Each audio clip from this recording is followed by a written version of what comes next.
તો આજે આપણે યુપીએસસી 2020ની અંદર પૂછાયેલા જીઓગ્રાફી અને એન્વાયરમેન્ટ ભૂગોળ અને પર્યાવરણના જે પ્રશ્નો જે છે એનું સોલ્યુશન જોઈશું. પહેલો પ્રશ્ન પૂછેલો છે કે ફર્ટિગેશન જે છે ફર્ટિગેશન એના એડવાન્ટેજીસ એટલે કે એના ફાયદા શું છે. પહેલાં તો એ સમજો કે ફર્ટિગેશન એટલે શું. ફર્ટિગેશન જે છે એ બે શબ્દને મળીને બનેલો છે.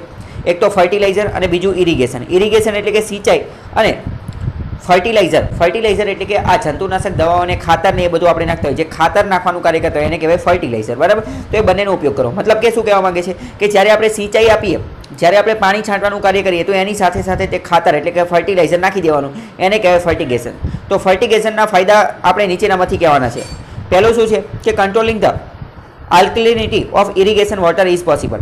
એટલે કે આના કારણે સિંચાઈની અંદર આલ્કલિનિટી એટલે કે જે બેઝ જે છે, જો જમીન બેઝ પ્રકારની હશે, બેઝ પ્રકારની જમીન હશે તો એને કંટ્રોલ કરી શકાશે, એને કંટ્રોલ કરવું શક્ય બની શકશે. બરાબર. બીજું એવું કહે છે કે efficient application of rock phosphate એટલે કે રોક ફોસ્ફેટ જે છે અને બીજા બધી જ પ્રકારના ફોસ્ફેટિક ફર્ટિલાઇઝર જે છે એ પણ પોસિબલ છે, એટલે કે એ પણ શક્ય છે. તો બીજું વિધાન જોઈએ. અને હવે ત્રીજું વિધાન જોઈએ કે increase the availability of nutrients so plant is possible. કે એના કારણે પ્લાન્ટ એટલે કે વૃક્ષોની અંદર, છોડની અંદર ન્યુટ્રિયન્ટ્સ પોષક તત્વોની પ્રમાણ જે છે એ વધી જશે. એ શું થશે?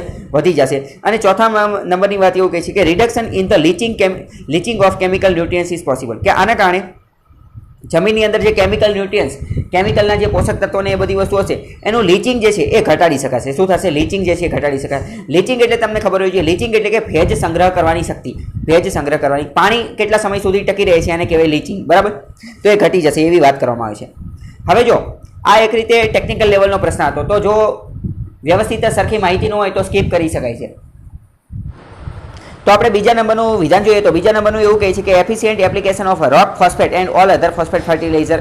હવે જો ફોસ્ફેટ જે છે, ફોસ્ફેટ એ એક પ્રકારનું ફર્ટિલાઇઝર જ છે, એ ખુદ એક પ્રકારનું ફર્ટિલાઇઝર છે અને એ જે છે એ પાણીની અંદર ઓગળતું નથી, પાણીની અંદર ડિઝોલ્વ થતું નથી. મતલબ કે આનો ઉપયોગ થઈ શકે નહીં. એટલે બીજા નંબરનું વિધાન ખોટું પડી જાય. તો બીજું વિધાન આપણે ખોટું પાડી દેવું તો આપણને ડાયરેક્ટ જ આન્સર મળી જાય 1, 3 and 4. મતલબ કે પહેલું, ત્રીજું અને ચોથું સાચું છે.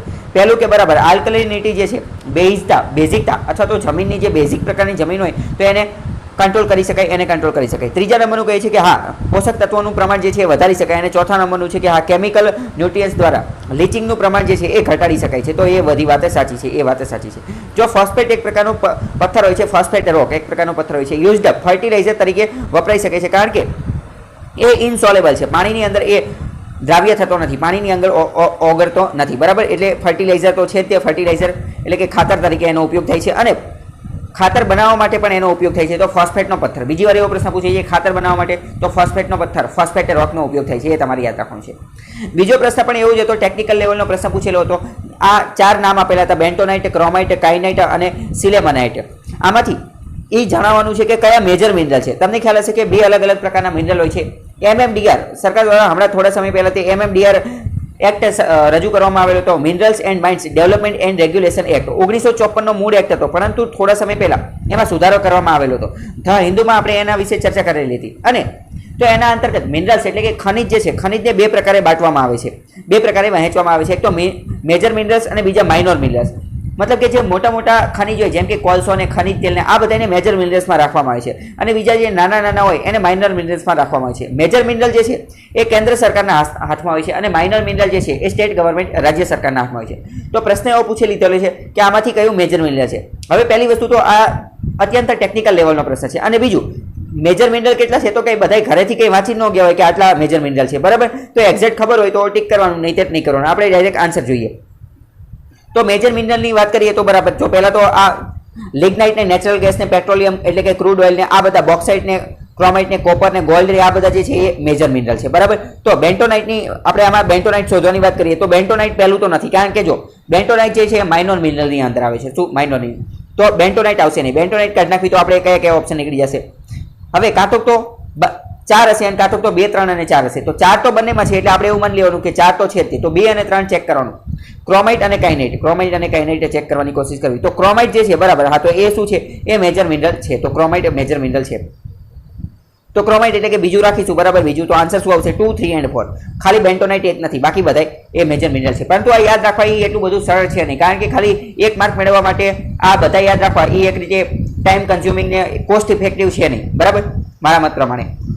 બીજું આપણે જોઈએ કે ઓશન મીન ટેમ્પરેચર OMT વિશે પ્રશ્ન પૂછેલો છે કે ઓશન મીન ટેમ્પરેચર જે છે એના વિશે નીચેનામાંથી કયા વિધાનો સાચા છે.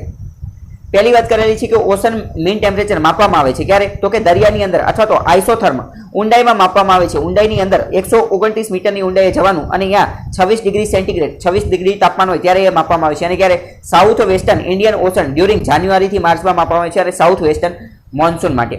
પહેલું વિધાન એવું કહે છે. બીજું વિધાન શું કહે છે કે OMT ઓશન મીન ટેમ્પરેચર જે છે આ કલેક્ટ કરવામાં આવે છે ક્યારે, તો કે જાન્યુઆરીથી માર્ચની વચ્ચે કલેક્ટ કરવામાં આવે છે. અને આનો ઉપયોગ થાય છે તો કે એસેસિંગ તપાસ કરવા માટે, મૂલ્યાંકન કરવા માટે. કોનું મૂલ્યાંકન? વેધર વાતાવરણનું તપાસ કરવા માટે, કેટલો વરસાદ પડશે ચોમાસાની અંદર એ તપાસ કરવા માટે, વધારે વરસાદ પડશે કે ઓછો વરસાદ પડશે એ બધી વસ્તુ ચેક કરવા માટે આ OMT જે છે એનો ઉપયોગ થાય છે. તો કયા કયા વિધાન સાચા છે એ આપણે ચેક કરવાની કોશિશ કરીએ. જો ધ હિન્દુની અંદર આ આર્ટિકલ આવેલો હતો 2018 ની અંદર, એટલે 2 વર્ષ પહેલાનો આર્ટિકલ છે, બરાબર. તો હવે જોઈએ કે ocean mean temperature can better predict Indian summer monsoon. તો ઓશન મીન ટેમ્પરેચરની મદદથી શું થઈ શકે છે? ભારતની અંદર જે ઉનાળાની અંદર જે વરસાદ આવે છે કે જેને આપણે એક રીતે સમર મોન્સૂન કહીએ છીએ, ભારતના અમુક પ્રદેશોની અંદર ઉનાળામાં વરસાદ આવતો હોય છે. તો સમર મોન્સૂન એને પ્રિડિક્ટ કરવો હોય, એની આગાહી કરવી હોય, એની આપણે ભવિષ્યવાણી કરવી હોય તો ઓશન મીન ટેમ્પરેચરનો ઉપયોગ કરી એને કરી શકાય. બીજી વાર પ્રશ્ન એવો પૂછાઈ જાય કે OMT ઓશન મીન ટેમ્પરેચરનો ઉપયોગ શું છે? તો ઇન્ડિયન સમર મોન્સૂનને પ્રિડિક્ટ કરવાનો, બરાબર. ઉનાળામાં જે વરસાદ આવે એને પ્રિડિક્ટ કરવા માટે છે. હવે જો અહીંયા વાત કરીએ, આ જે છે ઓશન મીન ટેમ્પરેચર એ 26 ડિગ્રી સેન્ટીગ્રેડ હોય છે. Isotherm is seen at a depth 50 થી 100 મીટરની ઊંડાઈએ, 50 થી 100 મીટરની ઊંડાઈએ એનું તાપમાન કેટલું? 26 ડિગ્રી સેન્ટીગ્રેડ હોય છે. ક્યારે? જાન્યુઆરીથી માર્ચની અંદર. અને mean 26 degree centigrade isotherm depth in the south western Indian ઓશનની અંદર 59 મીટરે. મતલબ કે પહેલું વિધાન જે છે એ તો ખોટું છે. 26 ડિગ્રી આમાં 129 મીટર કીધું છે, પરંતુ અહીંયા તો 59 મીટર કીધેલું છે, એટલે પહેલું વિધાન જે છે એ ખોટું છે. અને બાકી જે બીજું વિધાન જે છે એ સાચું છે કે OMT કલેક્ટ કરવામાં આવે છે જાન્યુઆરીથી માર્ચની અંદર અને એનો ઉપયોગ થાય છે એસેસ કરવા માટે, મૂલ્યાંકન કરવા માટે, વાતાવરણનું અને વરસાદનું ચોમાસાની અંદર વરસાદ કેટલો આવશે એ ચેક કરવા માટે એ વપરાય છે. તો બરાબર, બીજું વિધાન સાચું છે. જો અહીં આપેલું છે this is because OMT is analysed by measuring ocean thermal energy during the period from જાન્યુઆરીથી માર્ચ. આની અંદર સમુદ્રનું તાપમાન ને એ બધું માપવામાં આવે છે. થર્મલ સમુદ્રની અંદર કે થર્મલ એનર્જી એટલે કે ગરમીથી ઉત્પન્ન થતી એનર્જીની બધું કેટલું છે એ બધું ચેક કરવામાં આવે છે, બરાબર. બીજો પ્રશ્ન પૂછીએ તો સિયાચીન ગ્લેશિયર કઈ જગ્યાએ આવેલું છે? જીઓગ્રાફી એટલે કે લોકેશન વાળો પ્રશ્ન પૂછેલો છે. LAC line of actual control ઘણા સમયથી ચર્ચામાં છે. ભારત અને ચાઇના વચ્ચે સ્ટેન્ડ ઓફ ને એ બધું ચાલી રહ્યું છે. તો જીઓગ્રાફીનો ડાયરેક્ટ ત્યાંથી પ્રશ્ન પૂછી લીધો કે સિયાચીન ગ્લેશિયર કઈ જગ્યાએ છે? તો કે ઈસ્ટ ઓફ અક્ષય ચીન. તો પહેલા તો આ તો વસ્તુ ખોટી જ છે, કારણ કે અક્ષય ચીન કંઈક જો એક મિનિટ, ભારતનો ઉપરનો નકશો કંઈક આવી રીતનો છે, બરાબર. જમ્મુ કાશ્મીર એ બધું આવી રીતે. તો અક્ષય ચીન આ બાજુથી થોડુંક છે, તો અક્ષય ચીન અહીંયા છે, તો એની ઈસ્ટ બાજુ તો આ બાજુ પૂર્વ બાજુ થઈ જાય, બરાબર. નકશાની અંદર જો પહેલા સમજી લો, ઉપરની દિશા હંમેશા નોર્થ હોય, નીચે સાઉથ હોય, આ બાજુ ઈસ્ટ હોય અને આ બાજુ વેસ્ટ હોય. નોર્થ એટલે કે ઉત્તર, સાઉથ એટલે દક્ષિણ, ઈસ્ટ એટલે પૂર્વ અને વેસ્ટ એટલે પશ્ચિમ.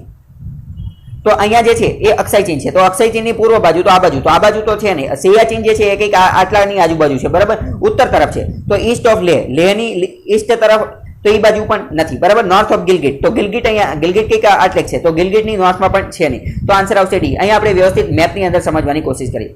તો જો આ લેહની નોર્થમાં કહે છે, બરાબર. એક મિનિટ, લેહની ઈસ્ટમાં કહે છે, બરાબર. તો આ લેહ છે, તો લેહની ઈસ્ટ, તો લેહની ઈસ્ટ પણ આ બાજુ થાય, તો અહીંયા પણ છે નહીં. આ જે છે આ અક્ષય ચીન છે, તો અક્ષય ચીનની ઈસ્ટ, તો એની ઈસ્ટ આ બાજુ થઈ જાય, તો અહીંયા પણ છે નહીં. અને બીજું કોણ શું કહે છે તો કે નોર્થ ઓફ ગિલગિટ, ગિલગિટ બાલ્ટિસ્તાન. તો આ આખો એરિયા જે છે આ ગિલગિટ છે અને આ જે નીચેનો જે છે એ બાલ્ટિસ્તાન છે, બરાબર. તો આ ગિલગિટનો એરિયા જે છે તો એની નોર્થમાં, તો એની ઉપર, તો અહીંયા ક્યાંય છે નહીં, એ અહીંયા આટલાકમાં ક્યાંક છે.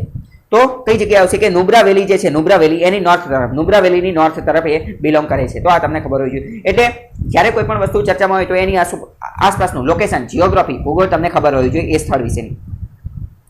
બીજો પ્રશ્ન જોઈએ કે જેટ સ્ટ્રીમ જે છે એ માત્ર નોર્થન હેમિસ્ફિયર એટલે કે માત્ર ઉત્તર ગોળાર્ધની અંદર જોવા મળે છે, તો પહેલી જ વસ્તુ ખોટી છે. એવું નથી કે માત્ર ઉત્તર ગોળાર્ધમાં જોવા મળે, એ બંનેની અંદર જોવા મળે છે, દક્ષિણ ગોળાર્ધમાં પણ જોવા મળે. બીજી વાત કરીએ કે ઓનલી સમ સાયક્લોન જે છે, ઓનલી સમ સાયક્લોન ડેવલપ આઈ એટલે કે માત્ર અમુક સાયક્લોનની અંદર જ તે આઈ જોવા મળે છે, તો એ વાત સાચી છે. તમને થતું હશે કે આઈ એટલે શું? પહેલા તો એ સમજો કે સાયક્લોન એટલે શું. સાયક્લોનમાં કેવું થાય કે સાયક્લોનની અંદર મધ્ય, બરોબર, વચ્ચે મધ્યની અંદર એકદમ સેન્ટરની અંદર લો પ્રેશર થઈ જાય. શું થાય? તો બરોબર મધ્યમાં એટલે કે સેન્ટરમાં વચ્ચે લો પ્રેશર સર્જાઈ જાય છે. અને લો પ્રેશર જો સર્જાઈ જાય, જો બરોબર મધ્યમાં લો પ્રેશર સર્જાઈ જાય તો તમારે સમજી જવાનું કે લો પ્રેશર હોય તો હાઈ ટેમ્પરેચર હોય, જો ઓછું દબાણ હોય તો ઊંચું તાપમાન હોય. દબાણ અને તાપમાન જે છે, દબાણ અને તાપમાન એ બંને એકબીજાના વિરોધમાં ચાલે છે. જો દબાણ વધે તો તાપમાન ઘટે, તાપમાન વધે તો દબાણ ઘટે, બરાબર. બંને એકબીજાની વિરોધમાં ચાલે છે. તો સાયક્લોનની અંદર પરિસ્થિતિ કેવી હોય? બરોબર વચ્ચે એકદમ સેન્ટરમાં મધ્યમાં લો પ્રેશર, એકદમ ઓછું દબાણ થઈ જાય છે. અને ઓછું દબાણ થઈ જાય, હવે અહીંયા ઓછું દબાણ થઈ જાય એટલે ઊંચું તાપમાન હોય, અને ઊંચું તાપમાન હોય એટલે અહીંયા જે છે એ હવા પોતાની તરફ ખેંચે છે. ઓછું દબાણ હોવાના કારણે પોતાની તરફ હવાને ખેંચે છે, અને હવાની પોતાની તરફ ખેંચે છે, અને એના કારણે પૃથ્વીના કોરિયોલિસ ફોર્સના કારણે અહીંયા બધી વસ્તુ ગોળ ગોળ ફરવા માંડે છે, અને ગોળ ગોળ ફરવા માંડે તો સાયક્લોનની પરિસ્થિતિ સર્જાઈ જાય છે. બરાબર.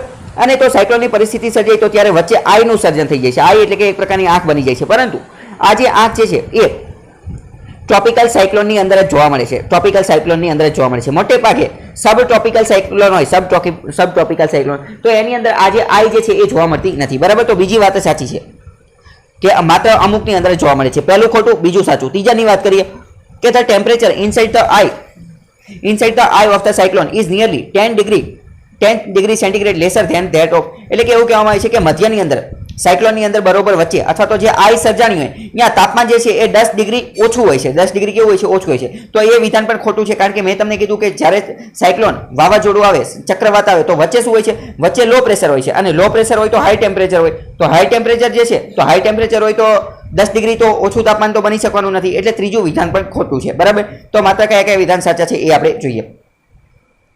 તો પહેલું વિધાન જે છે એ ખોટું છે, માત્ર બીજું એક વિધાન સાચું છે. બરાબર. ઓનલી 2. તો આનો આન્સર શું આવશે? ઓનલી 2 આન્સર આવશે. બીજા પહેલું અને ત્રીજું ખોટું છે. અહીંયા પણ જો તમે પોલર જેટ સ્ટ્રીમ એ બધી જોઈ શકો છો. આ જો આમાં એવું કીધેલું છે કે માત્ર નોર્ધન હેમિસ્ફિયર અને જેટ સ્ટ્રીમ બંને જગ્યાએ હોય છે. બરાબર. જો આ જેટ સ્ટ્રીમ, આ પણ જેટ સ્ટ્રીમ છે, આ પણ છે, આ બધી જેટ સ્ટ્રીમ છે. બરાબર. તો બંને જગ્યાએ જોવા મળે છે. બીજો મહત્વનો પ્રશ્ન જોઈએ તો બીજો મહત્વનો પ્રશ્ન શું કહે છે કે સ્ટીલ સ્લેગ, એટલે કે જે સ્ટીલનો જે કાટ અથવા કાટ જેવી વસ્તુ હોય એનો શું ઉપયોગ થઈ શકે છે એ પ્રશ્ન પૂછેલો છે. તો પ્રશ્ન એવું પૂછે છે કે સ્ટીલ સ્લેગ એટલે કે સ્ટીલનો જે કચરો બચેલો હોય, જે નાનો ભૂકો, સ્ટીલનો ભૂકો થઈને નાનો જે કચરો બચેલો હોય એનો ઉપયોગ, સ્ટીલ સ્લેગનો ઉપયોગ કઈ જગ્યાએ થઈ શકે? કન્સ્ટ્રક્શન ઓફ બેઝ રોડ, એટલે કે રોડનું બેઝ, રોડનો જે પાયો બનાવવા માટે. તો બરાબર, સાચી વાત છે, એમાં થઈ શકે. બીજું, ઇમ્પ્રુવમેન્ટ ઓફ એગ્રીકલ્ચર સોઇલ, એટલે કે ખેતી માટેની જે જમીન, ખેતી માટેની જે ભૂમિ હોય એનો ઇમ્પ્રુવમેન્ટ, એનો સુધારો કરવા માટે. તો બરાબર, એમાં પણ થઈ શકે. અને પ્રોડક્શન ઓફ સિમેન્ટ, તો કે હા, સિમેન્ટ બનાવવા માટે પણ એનો ઉપયોગ થઈ શકે. તો આન્સર આવશે 1, 2 and 3.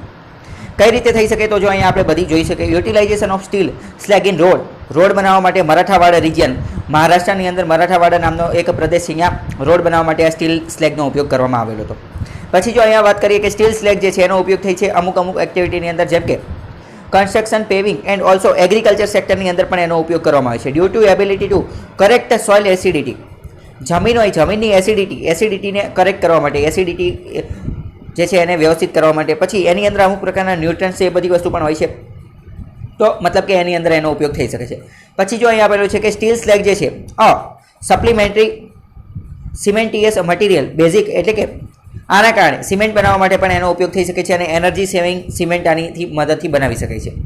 બીજો પ્રશ્ન જોઈએ કે મેકોંગ નદી તો કે અંદમાન સીની અંદર, થેમ્સ નદી તો કે આઇરિશ સીની અંદર, અને વોલ્ગા નદી કાસ્પિયન સીની અંદર, અને જાંબેજી ઇન્ડિયન ઓશનની અંદર. કઈ નદી કઈ જગ્યાએ વહે છે એ તમારે આપણે કહેવાનું છે. તો પહેલો પ્રશ્ન કે મેકોંગ નદી જે છે એ પહેલાં તો અંદમાન સીની અંદર વહેતી નથી. મેકોંગ નદી જે છે ચાઇનાથી આવે છે, અને સાઉથ એશિયાની અથવા તો એશિયાની એક નદી છે કે જે સાઉથ ચાઇના સીની અંદર અંત પામે છે. ક્યાં? સાઉથ ચાઇના સીની અંદર. તો પહેલી વાત ખોટી છે. ટેમ્સ નદી, આની અંદર આન્સર શું આવશે? તો આન્સર વોલ્ગા નદી કે જે રશિયાની એક નદી છે એ માત્ર કાસ્પિયન સીમાં વહે છે, એટલે કે ઓનલી 3 એ આન્સર આવશે. બીજા બધા ખોટા છે. અહીંયા આપણે બધી નદી જોઈ લઈએ. આ મેકોંગ નદી જો અહીંયા આપેલી છે કે ચાઇના આ બધી જગ્યાએથી વહે છે, લાઓસ, કંબોડિયા બધી જગ્યાએથી, અને અહીંયા સાઉથ ચાઇના સીની અંદર અહીંયા અંત પામે છે. કંબોડિયા અને વિયેતનામને એ બધાથી અંદરથી વહે છે. વિયેતનામમાંથી વહેતી નથી. બરાબર. વિયેતનામ સાઈડમાં રહી જાય છે. રશિયાની જે વોલ્ગા નદી જે છે એ અહીંયા આ કાસ્પિયન સીની અંદર એનો અંત પામે છે. બરાબર. પછી આ જે ઝામ્બેજી રિવર જે છે એ મોઝામ્બિક ચેનલની અંદર એનો અંત થાય છે. તો એ તમને ખબર હોય છે. બીજો પ્રશ્ન જોઈએ કે આ બેન્ઝિન પોલ્યુશન, બેન્ઝિનનું પ્રદૂષણ થાય એ કયા કારણથી થાય? બેન્ઝિનનું પ્રદૂષણ કયા કારણથી થઈ શકે? તો કે ઓટોમોબાઈલ એક્સોસ્ટ, એટલે કે ઓટોમોબાઈલનો જે ધુમાડો ને એ બધું થાય એના કારણે. તો બરાબર, વાત સાચી છે. ટોબેકો સ્મોક, એટલે કે તમાકુનું આપણે સેવન કરતા હોય અને તમાકુના ધુમાડો કરતા હોય તો એના કારણે થઈ શકે. તો બરાબર, એના કારણે પણ થઈ શકે. વુડ બર્નિંગ, લાકડું સળગાવવામાં આવે તો એના કારણે થઈ શકે. તો બરાબર, એના કારણે પણ થઈ શકે. યુઝિંગ વાર્નિશ વુડન ફર્નિચર, ઘરની અંદર ફર્નિચરનું કામ ચાલુ હોય, લાકડાના ફર્નિચરનું, અને એને વાર્નિશ કરવામાં આવે તો એના કારણે. તો બરાબર, હા, એના કારણે પણ થઈ શકે. અને પાંચમું, યુઝિંગ પ્રોડક્ટ્સ મેડ ઓફ પોલીયુથેરિનનો ઉપયોગ કરીએ તો એની પ્રોડક્ટ બનાવવા માટે. તો હા, બરાબર, એ વાત પણ સાચી છે. મતલબ કે પાંચેય છે જે એ સાચા છે. કુદરતી રીતે બેન્ઝીન આપણને ક્યાંથી મળી શકે તો એ આપણે જોઈએ. કુદરતી રીતે બેન્ઝીન જે છે એ આપણને વોલ્કેનો અથવા ફોરેસ્ટ ફાયર જંગલની અંદર જ્યારે આગ લાગેલી હોય એ બે જગ્યાએથી મળી જાય. બીજી વાર આવો પ્રશ્ન પૂછે કે કુદરતી રીતે બેન્ઝીનનો સોર્સ શું છે, તો કે વોલ્કેનો અને ફોરેસ્ટ ફાયરની અંદર મળે. બેન્ઝીન એક રીતે કુદરતી પાર્ટ છે, નેચરલ પાર્ટ છે. કોનો? તો કે ક્રૂડ ઓઇલની અંદર પણ મળી જાય, ગેસોલિનની અંદર પણ મળી જાય, અને સિગરેટ સ્મોક. તો જો સિગરેટ સ્મોકની અંદર મળી જાય કે સિગરેટનો ધુમાડો એમાં મળી જાય, તો આ મતલબ કે આ ટોબેકો સ્મોક, તો બરાબર એ વિધાન સાચું છે.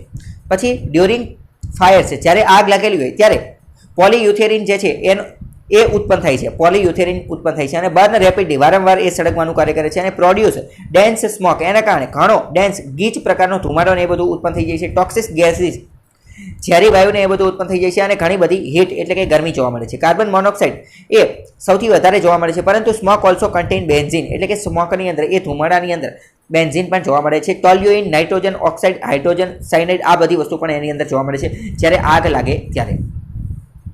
પછી જો ફર્નિશિંગ, જ્યારે ફર્નિચરને એ બધું કરવાનું આવે ત્યારે ઇન્ડોર એર પોલ્યુશન પણ થઈ શકે છે અને એમાં પણ બેન્ઝીન હોય છે. મતલબ કે બધા વિધાન સાચા છે.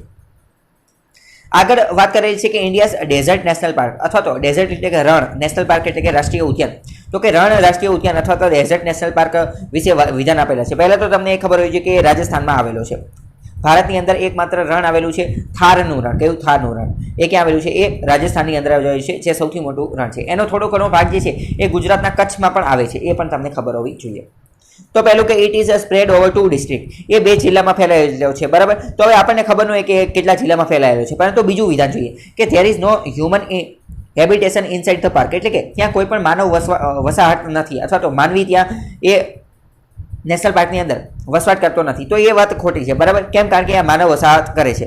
પછી it is one of the natural habitat of the great Indian bastard, એટલે કે ઘોરાડ, જેને આપણે કહીએ છીએ ગુજરાતીમાં ઘોરાડ કહેવાય, એટલે કે ગ્રેટ ઇન્ડિયન બસ્ટર્ડ નામનું પક્ષી જે છે એ અહીંયા જોવા મળે છે. તો બરાબર એ વિધાન પણ સાચું છે.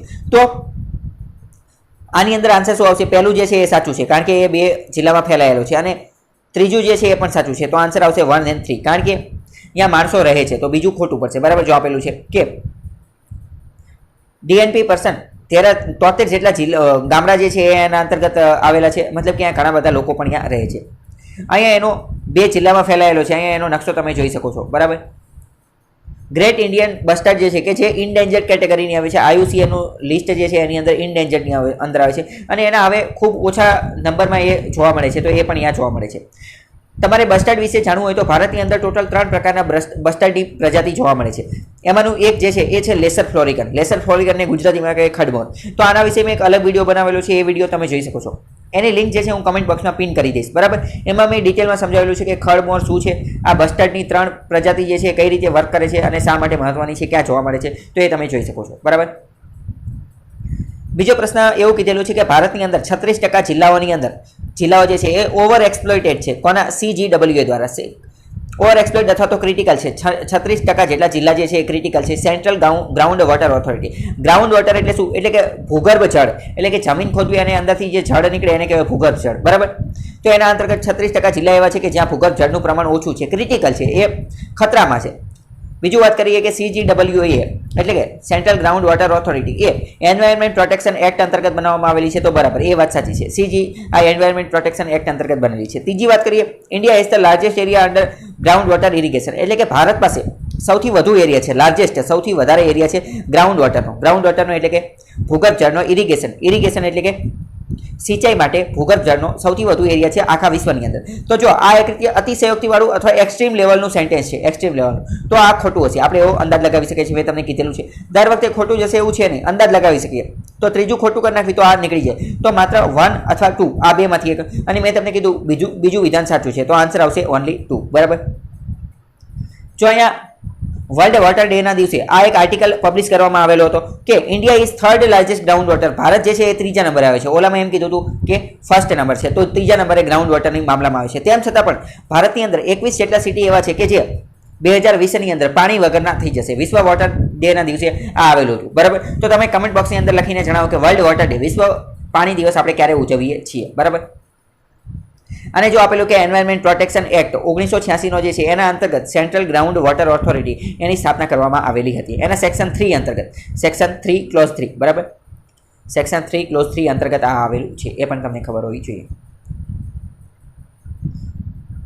પછી બીજી વાત કરીએ, બીજો પ્રશ્ન તો એ વાત કરે છે કે ટાઈગર રિઝર્વની વાત કરે છે. તમને ખ્યાલ હશે કે ભારતની અંદર 50 જેટલા ટાઈગર રિઝર્વ આવેલા છે. તો ટાઈગર રિઝર્વની અંદર એવું કીધેલું છે કે ક્રિટિકલ ટાઈગર હેબિટેટ કેવું છે, ક્રિટિકલ ટાઈગર હેબિટેટ કેવું છે, ટાઈગર રિઝર્વ પણ છે, ક્રિટિકલ ટાઈગર હેબિટેટ પણ છે, અને એની સાથે સાથે ક્રિટિકલ ટાઈગર હેબિટેટમાં સૌથી મોટું લાર્જેસ્ટ ટાઈગર હેબિટેટ કેવું છે, બરાબર, લાર્જેસ્ટ ક્રિટિકલ.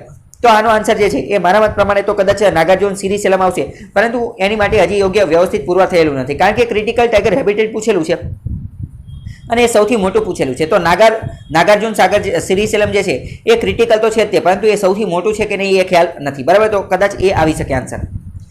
પરંતુ આપણે અહીંયા એ જોઈ લઈએ કે CTH શું છે. CTH એટલે કે ક્રિટિકલ ટાઈગર હેબિટેટ, ટાઈગર માટે રહેવા માટે, વાઘ માટે રહેવા માટેનું ક્રિટિકલ જગ્યા. તો એ શું, તો કે વાઇલ્ડ લાઈફ પ્રોટેક્શન એક્ટ 1972 ની અંદર એનું સ્થાન આપેલું છે. એટલે કે એવો એરિયા, ક્રિટિકલ ટાઈગર હેબિટેટ એટલે એવો એરિયા, સચ એરિયા કે જ્યાં અમુક પ્રકારના આદિવાસી લોકો પણ રહેતા હોય, એટલે કે ST લોકો, આ ST જાતિના લોકો જે છે એ પણ રહેતા હોય અને એ ટાઈગર કન્ઝર્વેશનનું ને એ બધું કાર્ય કરતા હોય.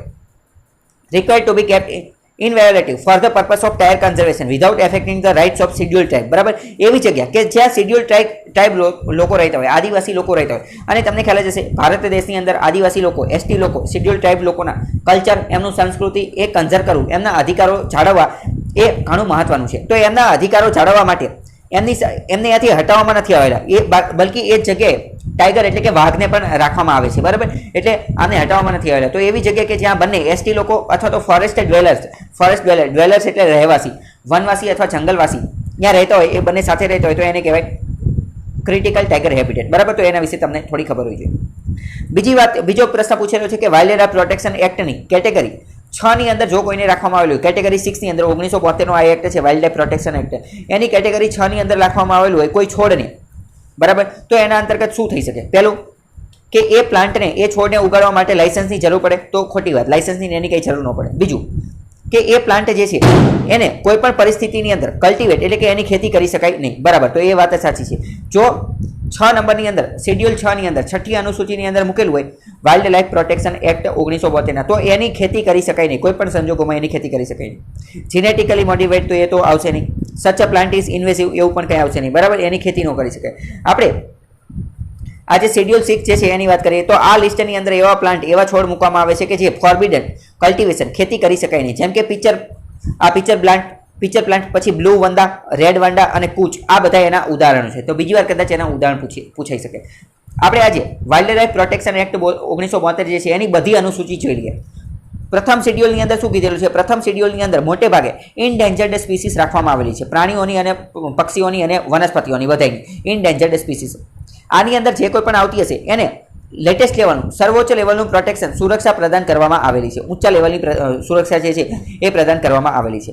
અને આનો શિકાર કરવા ઉપર પ્રતિબંધ છે, આનો શિકાર કરી શકાય નહીં. પરંતુ જો એ માનવ જાત માટે, હ્યુમન લાઈફ માટે ખતરારૂપ હોય તો એનો શિકાર કરી શકાય, અમુક સ્પેશિયલ શરતોના આધારે એનો શિકાર કરી શકાય.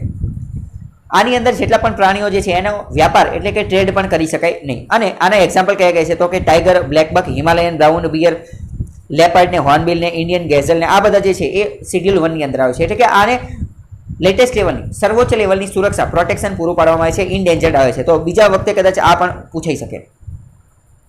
શેડ્યુલ 2 ની વાત કરીએ તો આની અંદર પણ ઉચ્ચ લેવલનું, ઉચ્ચ કક્ષાનું પ્રોટેક્શન આપવામાં આવે છે, પરંતુ આની કરતાં થોડું ઓછું. આમાં સૌથી વધારે આની અંદર પણ સુરક્ષા આપવામાં આવે, પરંતુ થોડી ઓછી, બરાબર. આની અંદર પણ શિકાર કરવો એ પ્રોહિબિટ એટલે કે અટકાવવામાં આવે છે, વેપાર કરી શકાય નહીં. અને જો માનવ જાત માટે ખતરો હોય તો એને શિકાર કરી શકાય. કોહિનૂર એક પ્રકારનું જીવડું છે, ઇન્સેક્ટ છે. આસામીસ મકાઉ, બંગાળ હનુમાન, લંગૂર, આ બધા કાશ્મીરી ફોક્સ, આ બધા જે છે એના ફ્લાઇંગ સ્ક્વિરલ ને એ બધા શેડ્યુલ 2 ની અંદર છે, તમને ખબર હોય. હવે શેડ્યુલ 3 વિશે થોડી વાત કરીએ તો શેડ્યુલ 3 ની અંદર નોટ ઇન્ડેન્જર્ડ, જે ઇન્ડેન્જર્ડ ન હોય એને મૂકવામાં આવે છે. અને આની અંદર પણ પ્રોટેક્ટેડ સ્પીસીસ ને એ બધું રાખવામાં આવે છે, પરંતુ આની અંદર કોઈ સજા કે એવું કંઈ થતું નથી. પરંતુ આની અંદર જો સ્પીસીસ હોય એનો શિકાર કરવામાં આવે અથવા એનું ઉલ્લંઘન કરવામાં આવે તો માત્ર પેનલ્ટી, દંડને એવું દંડ કરવામાં આવે છે, બરાબર. આગળની બે કેટેગરી રહી એની કરતાં આના નિયમો થોડા હળવા છે. આની અંદર હાઈના ને, હિમાલયન રેડ ને, આ બધી વસ્તુ છે. અને શેડ્યુલ 5 ની અંદર વાત કરીએ તો શેડ્યુલ 5 ની અંદર જેટલા પણ પ્રાણીઓ આવેલા છે એનો કોઈ પણ શિકાર કરી શકે છે, કેન બી હન્ટેડ, એનો શિકાર કરી શકાય છે, બરાબર. તો માઇસ ને, રેટ ને, આ બધા કોમન ક્રો ને, ફ્રૂટ બેટ ને, એ બધા એના અંતર્ગત આવે છે.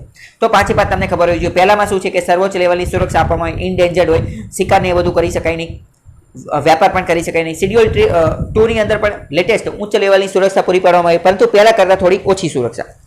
વ્યાપાર કરી શકાય નહીં, શિકાર કરી શકાય નહીં. ત્રીજામાં શું આવે તો કે ત્રીજાની અંદર ઇન્ડેન્જર્ડ ન હોય એવાને રાખવામાં આવે, પરંતુ પેનલ્ટી ને એવું બધું લાગે. અને ત્રીજા અને ચોથા બંનેની અંદર એ આવશે. પાંચમાની અંદર એવા પ્રાણીઓ કે જેનો શિકાર કરી શકાય. અને છઠ્ઠાની તો અત્યારે વાત કરી જ લીધી કે છઠ્ઠાની અંદર એવા પ્લાન્ટ રાખવામાં આવે કે જેનો ખેતી કરી શકાય નહીં, જેને ઉગાડી શકાય નહીં. બરાબર.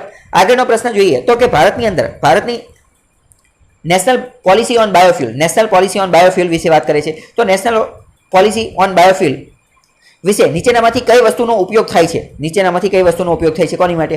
બાયોફ્યુલના પ્રોડક્શન માટે. બાયોફ્યુલ બનાવવા માટે કોનો ઉપયોગ થાય છે? હવે જો 6 આપેલા છે તો પહેલા તો વિચારીએ તો આપણને બધા યાદ હોય નહીં, એટલે જો એક્ઝેક્ટ આપણને ખબર ન હોય અથવા એલિમિનેટ ન કરી શકતા હોય તો આ આન્સર જે છે એ સ્કીપ કરી શકાય છે.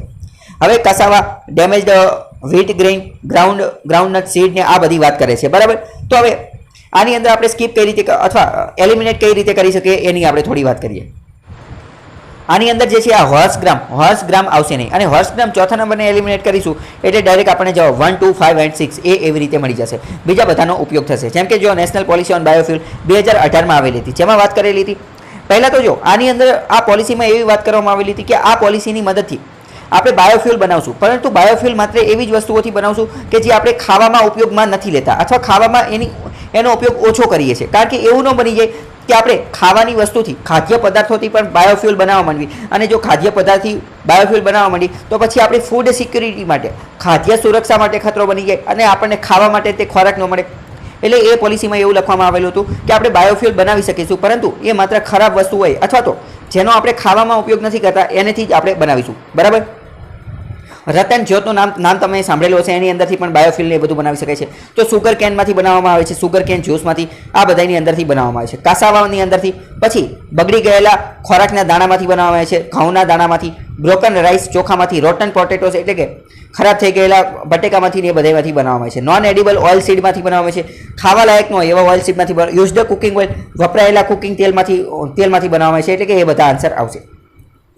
બીજો પ્રશ્ન આપણે જોઈએ તો હાથીના સંદર્ભમાં વાત કરવાની છે. હાથીના સંદર્ભમાં પહેલું એમ કીધેલું છે કે હાથીનો જે લીડર જે છે એ હંમેશા ફિમેલ એલિફન્ટ હોય છે. કોણ હોય છે? ફિમેલ. એટલે કે મહિલા હાથી એનો લીડર હોય છે. તો બરાબર, પહેલી વાત સાચી છે, હંમેશા મહિલા હોય છે. બીજું, એમનો જે મેક્સિમમ જેસ્ટેશન પીરિયડ જે છે એ 22 મહિના સુધી હોઈ શકે છે. 22 મહિના સુધી હોઈ શકે છે. પહેલું સાચું. બરાબર. હવે બીજા આપણે ત્રીજું જોઈએ કે an elephant can normally go on calving till the age of 40 years only. એવું કહે છે કે કાલ્વિંગ માટે એ 40 વર્ષ સુધી જ આવી શકે છે. તો ઓનલી, તો મેં તમને કીધું ઓનલી જેવા એક્સ્ટ્રીમ લેવલના શબ્દો આવે તો એ મોટે ભાગે ખોટા હોય છે, તો એને આપણે ખોટું કરી નાખવી. તો ત્રીજું નીકાળવી તો 1, 2 અને 2, 4. તો આપણને એટલી તો ખબર પડી ગઈ, બીજું તો સાચું જ છે. બરાબર. અને પહેલું સાચું છે એ પણ આપણને ખબર પડી ગઈ. તો પહેલું અને બીજું એ આન્સર આવશે, પરંતુ તેમ છતાં પણ આપણે ચોથું વિધાન જોઈ લઈએ. ચોથામાં એવું કહે છે કે સૌથી વધુ હાથી જે છે એ કેરળમાં જોવા મળે છે. તો એ વિધાન ખોટું છે. કેમ? કારણ કે સૌથી વધુ હાથી જે છે એ કર્ણાટકમાં જોવા મળે છે, કેરળમાં નહીં, કર્ણાટકમાં. બરાબર. તો ચોથું વિધાન જો આપણને એક્ઝેક્ટ ખબર હોય કે ચોથું ખોટું છે, કર્ણાટકમાં જોવા મળે છે, તો પણ આપણે એલિમિનેટ કરી શકીએ બી અને ડી. તો કાં તો એ અને કાં તો સી જવાબ આવે. બરાબર. અને ત્રીજું જો આપણને ખબર પડી જાય, આપણને એટલી ખબર પડી જાય કે ત્રીજું એક્સ્ટ્રીમ લેવલનું છે, તો ત્રીજું ખોટું કરી નાખવી તો આપણે ડાયરેક્ટ એ સુધી આન્સર સુધી પહોંચી જઈએ. બરાબર. કર્ણાટકની અંદર 22% જેટલા હાથી જોવા મળે છે, 18% જેટલા ટાઈગર ને એ બધું જોવા મળે છે, અને 14% જેટલા લેપર્ડ એટલે કે ચિત્તા જોવા મળે છે. હાથીઓના હર્ડ એટલે શું થાય? હર્ડ એટલે ટોળું, પ્રાણીઓનું ટોળું હોય એને હર્ડ કહેવામાં આવે. તો આ હાથીઓનું જે ટોળું હોય એની અંદર જે લીડર કોણ હોય છે? Leader oldest and largest female હોય, ફિમેલ એલિફન્ટ એ એના લીડર હોય છે, એ તમને ખબર હોય. બીજો પ્રશ્ન એવો પૂછેલો છે કે નીચેનામાંથી કયો પ્રોટેક્ટેડ એરિયા જે છે એ કાવેરી બેસિનની અંદર આવે છે? નીચેનામાંથી કયો પ્રોટેક્ટેડ એરિયા કાવેરી બેસિનની અંદર આવે છે? Nagarhole national park, Papikonda national park, Sathyamangalam national park અને Wayanad national park. Sathyamangalam national tiger reserve આવે એટલે તમને તરત યાદ આવવું જોઈએ કે સત્યમંગલમ ટાઈગર રિઝર્વ એવું છે કે જે વેસ્ટર્ન ઘાટ અને ઈસ્ટર્ન ઘાટ એ બંનેના મીટિંગ પોઈન્ટ, એ બંનેના મિલન સ્થાન ઉપર આવેલું એક ટાઈગર રિઝર્વ છે. અને યુપીએસસીમાં પ્રશ્ન પૂછાઈ ગયેલો છે. તો કાવેરી બેસિનની અંદર કયું આવે છે એ આપણે કહેવાનું છે. જો નાગરહોલ નેશનલ પાર્ક જે છે એ કર્ણાટકમાં આવેલો છે અને એ કાવેરી બેસિનની અંદર આવે છે, એટલે પહેલું વિધાન સાચું છે.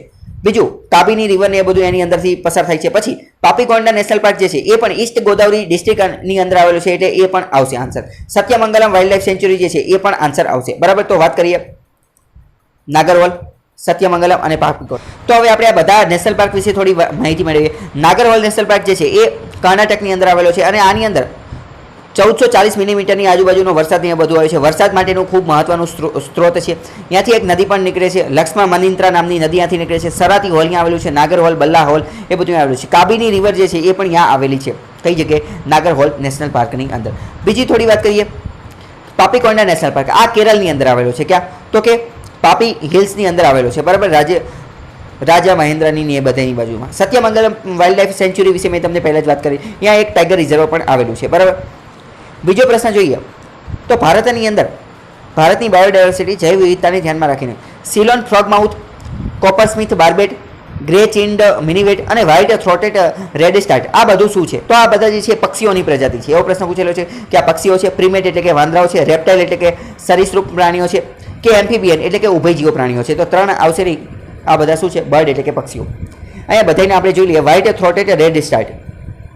થોડા સમય પહેલાં વ્હાઇટ થ્રોટેડ રેડ સ્ટાર્ટ જે છે એ ચર્ચામાં હતું. તો જો એ આપણને ખબર હોય કે વ્હાઇટ થ્રોટેડ રેડ સ્ટાર્ટ એ પક્ષી છે તો આપણે અંદાજ લગાવી શકીએ છીએ. પછી આ ગ્રે ચિનેટ મિનીવેટ એ પણ જોઈ શકીએ છીએ. બાકી જો એક્ઝેક્ટ ખબર ન હોય તો પછી આવા ક્વેશ્ચન સ્કીપ કરી શકાય છે. બરાબર. અહીં શ્રીલંકન ફ્રોગમાઉથને એ બધું જોઈ શકીએ છીએ.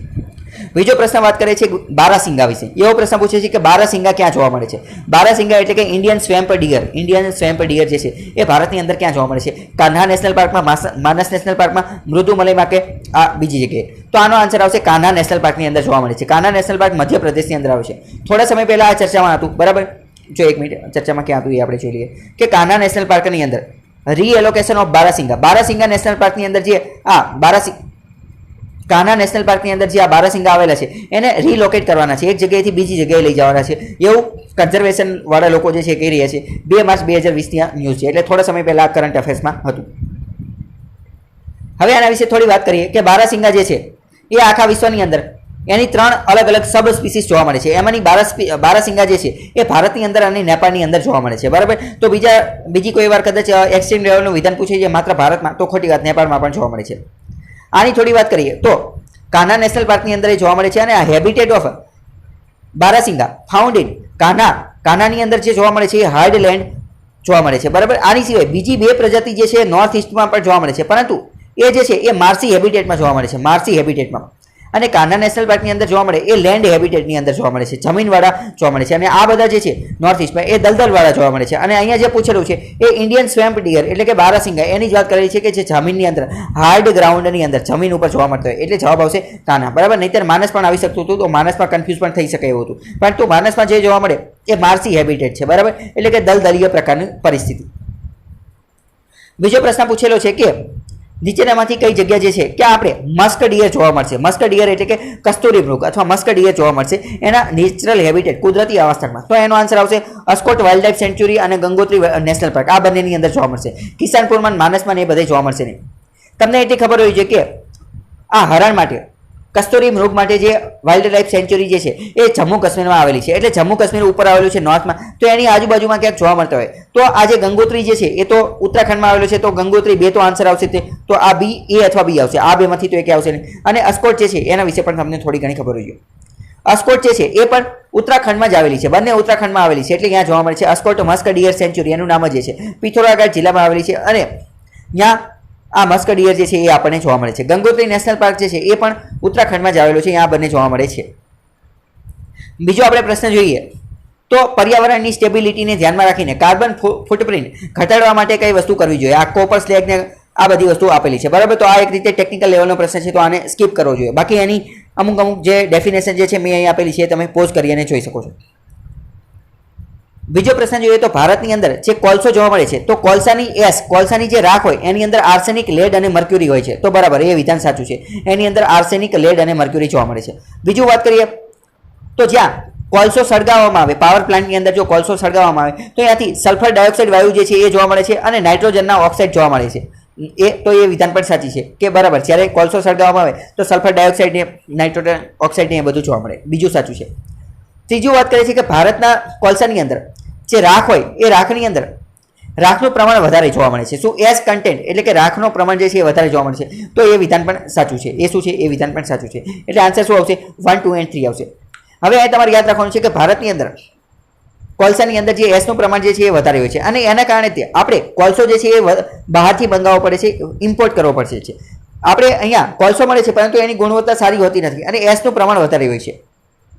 જો અહીંયા પડ્યું છે કે કોલની અંદર કોલસાની અંદર મર્ક્યુરી, લેડ ને કેડમિયમ ને આર્સેનિક ને આ બધી વસ્તુ જોવા મળે છે. એસ કન્ટેન્ટની વાત કરીએ તો ભારતના કોલસાની અંદર આ જે એસનું કન્ટેન્ટ, રાખનું કન્ટેન્ટ જે છે એ 25 થી 45% જેટલું જોવા મળે છે. જ્યારે વિશ્વની અંદર બીજી જગ્યાએ જોઈએ તો એ 20%ની આજુબાજુ જોવા મળે છે. એટલે કે આપણે અહીંયા વધારે જોવા મળે છે. એટલે આપણે કોલસો બહારથી મંગાવવો પડે છે અને આપણો કોલસો એટલો બધો ઉપયોગી સાબિત થતો. તો આપણે એન્વાયરમેન્ટ અને જિયોગ્રાફીના જેટલા પણ પ્રશ્નો હતા એ બધાનું સોલ્યુશન